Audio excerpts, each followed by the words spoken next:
Welcome back to Game of Growth 209.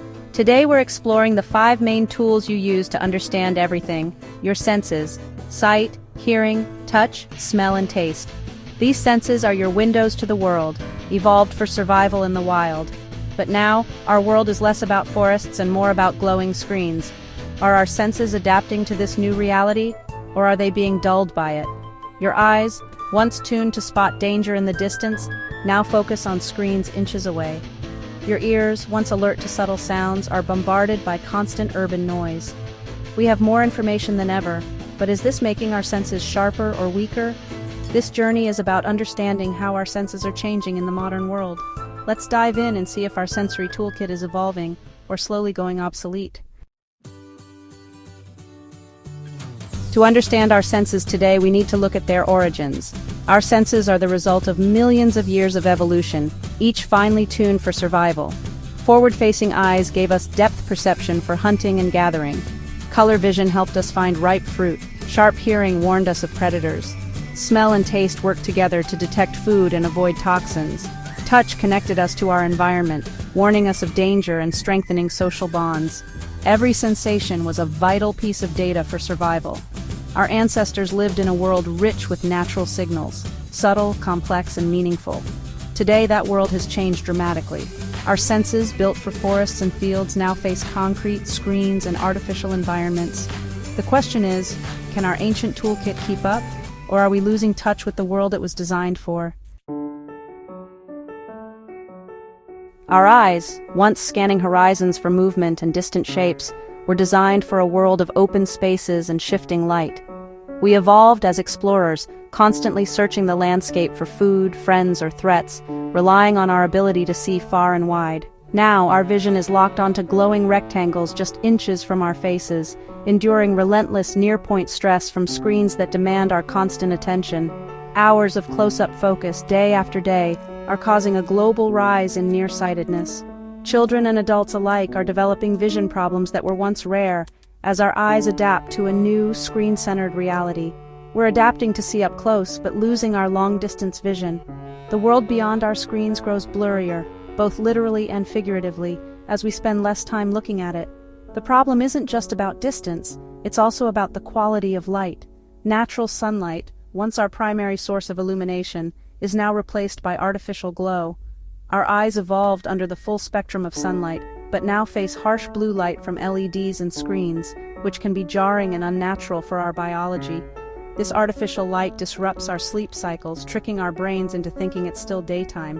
The result? Fatigue, insomnia, and a cascade of health issues that ripple through our lives. Visually, we process endless, fragmented digital information, pop-ups, notifications, and rapid-fire images, rather than the coherent, calming scenes of nature. Our brains work overtime to make sense of this overload, leading to eye strain, headaches, and mental exhaustion. The constant barrage leaves us feeling drained and unfocused. We're becoming specialists in digital vision, able to scan, scroll, and swipe with lightning speed, but this comes at a cost to our overall well-being. We sacrifice natural sight, restful sleep, and mental clarity for screen time, trading the richness of the real world for the convenience of the digital one. Our visual system is adapting, but not necessarily for the better. Evolution is being shaped by our habits, not by what's healthiest for us. We're trading the ability to spot a hawk in the sky or appreciate a sunset for the skill of reading tiny text on a phone, losing touch with the world around us. Is this really an upgrade, or are we paying a hidden price for our digital convenience? Our ears evolved for quiet, meaningful sounds, like the rustle of leaves, the distant call of a bird, or the gentle flow of water. These were the sounds that once shaped our awareness and kept us alert to the world around us. But now, they face a relentless urban soundscape, filled with the constant drone of engines, sirens, and construction. Constant noise from traffic and machines forces our brains to filter out distractions, leading to auditory numbness.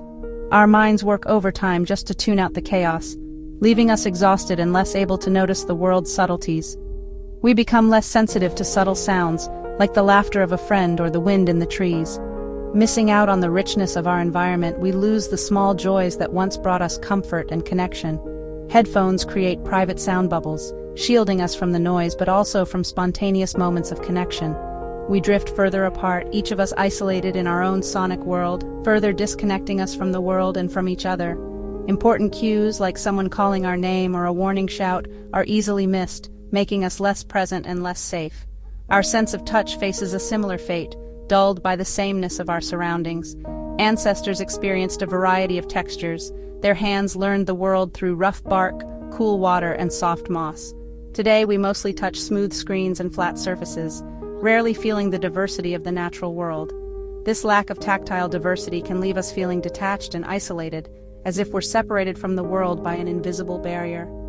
Natural textures reduce stress and connect us to our environment, grounding us in the present moment and soothing our minds. By numbing our hands and feet with artificial surfaces, we lose the grounding sensations that help us feel alive and connected.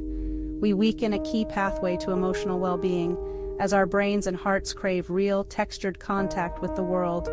Our senses of hearing and touch are being dulled by modern life, leaving us less aware, less connected, and less fulfilled. We're losing not just information, but connection to each other, to nature, and to ourselves. The world is louder and smoother, more overwhelming and less inviting than ever before. But are we truly experiencing it, or just passing through, numb to its wonders? Or are we simply tuning it out, missing the beauty and meaning that surround us every day? Smell and taste, once vital for survival, are now neglected. We mask natural odors with air fresheners and live in filtered, scentless spaces. Underused, our sense of smell weakens. Use it or lose it. We're losing the ability to detect the subtle sense of nature. Taste is also changing. Our tongues evolved to seek out nutrients, but now face a flood of hyper-processed foods. The food industry hijacks our cravings with intense flavors, recalibrating our palates.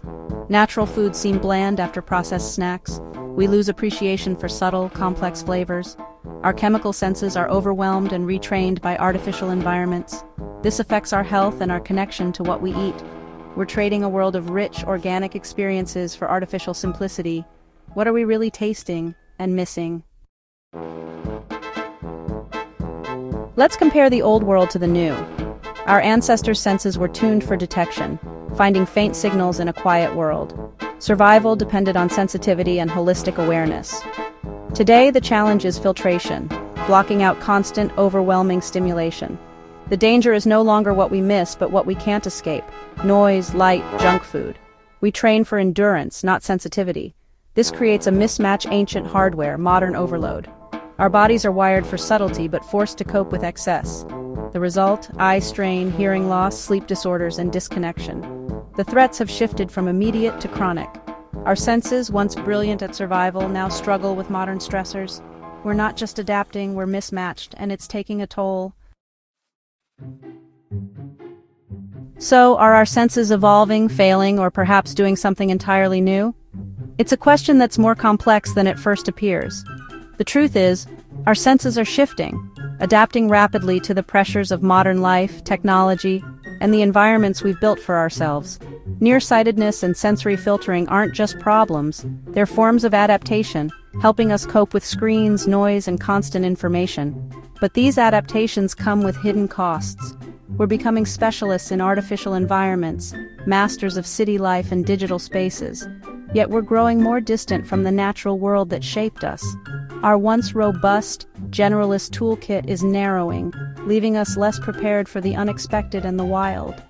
This isn't a failure in survival. After all, we're thriving in cities, but it might be a failure in experience, in the richness of what it means to be alive. We're trading ancient abilities like tracking, foraging, and deep listening for modern conveniences that make life easier, but sometimes less vivid.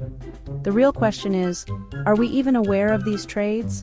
Do we notice what we're giving up as we gain new skills? We shape our environment, and in turn, our environment shapes our senses, habits, and even our brains. But we still have choices. We can seek out green spaces, manage our screen time, and create moments of quiet in a noisy world. We can reconnect with natural textures, flavors, and experiences that awaken our senses and remind us of our roots. Our senses aren't broken, they're just in need of care, attention, and conscious engagement to stay healthy and vibrant. The challenge is to give our senses what they truly need, not just what's easy or convenient in the moment. If we're not careful, our ancient toolkit, our full range of sensory abilities, could be forgotten, left to gather dust as we move forward.